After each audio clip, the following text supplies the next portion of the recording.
Pemirsa diguyur hujan sepanjang malam, jembatan Sapit Urang Gunung Kidul Yogyakarta putus diterjang banjir. Akibatnya akses penghubung antar desa Song Banyu ke beberapa wilayah terputus.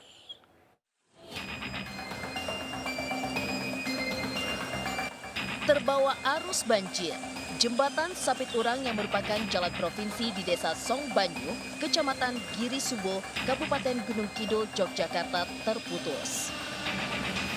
Jembatan sepanjang lebih dari 4 meter putus dan terseret arus banjir. Diduga, fondasi bangun tidak kuat untuk menahan derasnya arus banjir yang membawa material sampah seperti batang kayu dan juga pohon bambu. Selain itu, jembatan pun juga ambles sedalam lebih dari 2,5 meter dan terseret arus banjir ke sejumlah titik. Bahkan di kawasan sekitar jembatan masih rawan terjadi longsor susulan akibat konstruksi tanah yang masih labil. Jembatan ini merupakan jalur provinsi, jadi merupakan akses utama warga Kelurahan Song Banyu ketika akan ke ibu kota Kapanewon ataupun ke Wonosari. Dan diperkirakan untuk jembatan ini kedalaman 4 meter, untuk panjang jembatan yang jatuh sekitar 8 meter. Dampak dari kejadian tersebut, sekitar 4.000 warga desa Song Banyu yang hendak beraktivitas pun di kawasan kecamatan dan nelayan di kawasan Pantai Sadeng terputus total. Untuk menghindari hal yang tidak diinginkan, pihak Forkom Pindad menutup akses menuju jembatan dan meminta kepada warga untuk memutar dan tidak melewati jembatan yang putus demi keselamatan para pengguna jalan. Dari Gunung Kidul, Yogyakarta, Kismaya Wibowo, iNews melaporkan.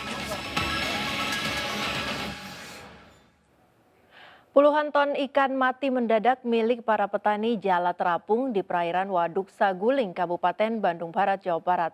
Faktor cuaca ekstrim diduga menjadi penyebabnya.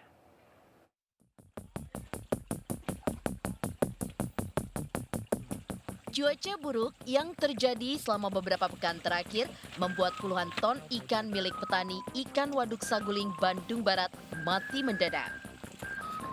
Kematian puluhan ton ikan jenis nila dan ikan mas ini pun sudah terjadi sejak beberapa pekan terakhir. Akibatnya, para petani ikan keramba jaring apung di Waduk Saguling ini pun mengalami kerugian hingga 500 juta rupiah. Dengan adanya peristiwa ini, para petani ikan berharap adanya bantuan dari pemerintah agar tidak mengalami kerugian yang lebih besar lagi. Ada yang 3 ton, ada yang 1 ton, ada yang 5 kintal juga. Itu kekhawatirannya yang 5 kintal, 4 kintal. Iya, yang kecil-kecil. Makanya kalau mau nanam lagi, nggak ada uang. Uangnya pas-pasan modalnya. Ada bantuan dari pemerintah? Ya, kalau tahu saya emang.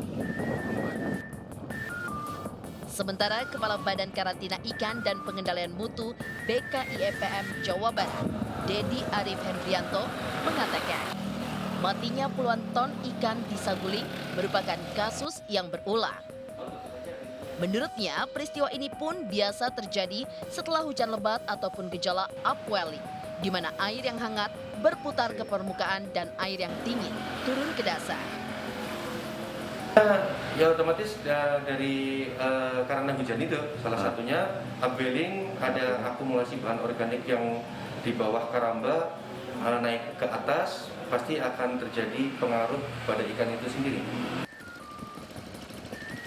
Dedi juga menjelaskan, untuk mengantisipasi kejadian keracunan ikan, petambak pun bisa melakukan pengendalian kepadatan ikan dan jaring apung. Dari Bandung Barat, Jawa Barat, Yuwono, iNews melaporkan.